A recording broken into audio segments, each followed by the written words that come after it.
Modern Vidya Mandir public school, Shiv colony road, Palwal. Part 2, भूगोल, 7th class, पृथ्वी के अंदर। बहुविकल्पी प्रश्न। सही विकल्प पर सही का निशान लगाइए। प्रश्न नंबर 1, महासागरीय परपटी का निर्माण होता है सिलिका और मैग्नीशियम। आंतरिक का तापमान होता है 5000 डिग्री सेंटीग्रेड। ग्रेनाइट है एक आग्नेय चट्टान। बलुआ पत्थर है एक अवसादी चट्टान। रिक्त स्थानों की पूर्ति कीजिए। खाली जगह। पृथ्वी की सबसे ऊपरी परत होती है क्या? परपटी। खाली जगह। परपटी लगभग 6 किलोमीटर मोटी होती है। महासागरी।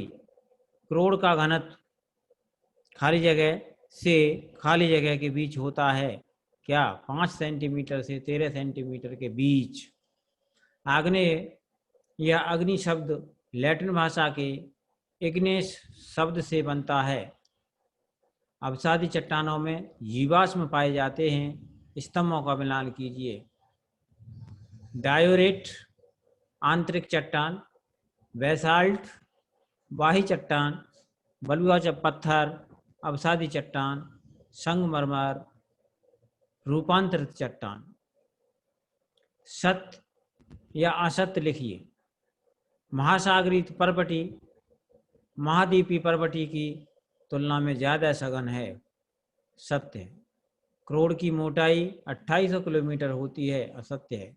आग्नेय चट्टानें कठोर एवं संगठित होती हैं। सत्य है। मिट्टी पत्थर का निर्माण मिट्टी बालू व कंकड़ों से होता है। ये सत्य है। खनिजों का प्रयोग ईंधन के लिए होता है जैसे पेट्रोलियम और कोयला। सत्य है। लघु उत्तरीय प्रश्न। पृथ्वी की विभिन्न परतों के नाम बताइए। पृथ्वी को 3 प्रमुख परतों में विभाजित किया जाता है। परपटी, मेटल, क्रोर। अब आता है इसमें परपटी क्या है। परपटी पृथ्वी की धरातल की बाहरी ठोस परत होती है। मेटल पृथ्वी के नीचे पृथ्वी की दूसरी ठोस परत होती है। क्रोर पृथ्वी की सबसे आंतरिक परत होती है। दूसरा क्वेश्चन आता है कि महासागरीय परपटी क्या है। महासागर के नीचे यह लगभग 6 किलोमीटर मोटी है। महाद्वीपीय परपटी की ऊपरी परत को शेल कहते हैं क्योंकि यह परत सिलिका एवं एल्यूमिनियम से निर्मित है। शेल के नीचे सीमेंट परत फैली है जिससे सिलिका एवं मैग्नीशियम तत्वों की प्रधानता होती है। अब आता है क्वेश्चन अगला कि मैग्मा क्या है। अंदर से यह पिघले हुए तरल पदार्थ के रूप में होता है जिसको हम मैग्मा कहते हैं। यह पिघला हुआ लावा मैग्मा धरती के ऊपर से ज्वालामुखी के रास्ते पृथ्वी पर बाहर निकलता है जिसे हम लावा कहते हैं। बहिर्वेदी चट्टानें क्या होती हैं?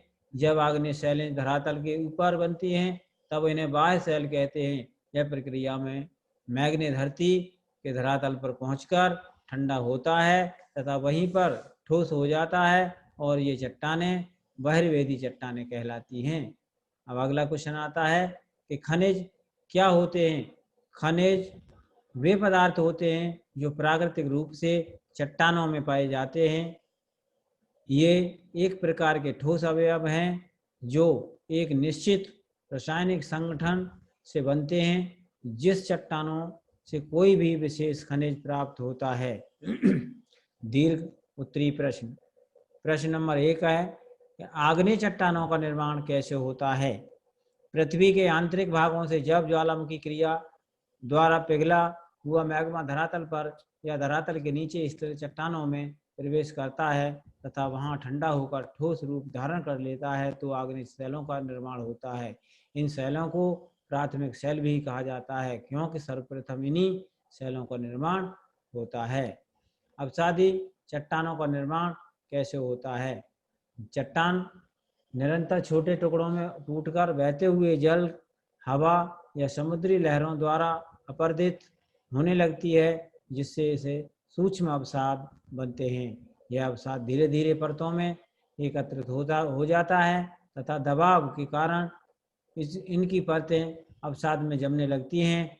इन्हीं परतदार शैलों को अवसादी चट्टान कहते हैं।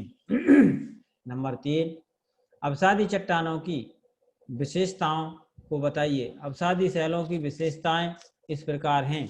इन चट्टानों का निर्माण विविध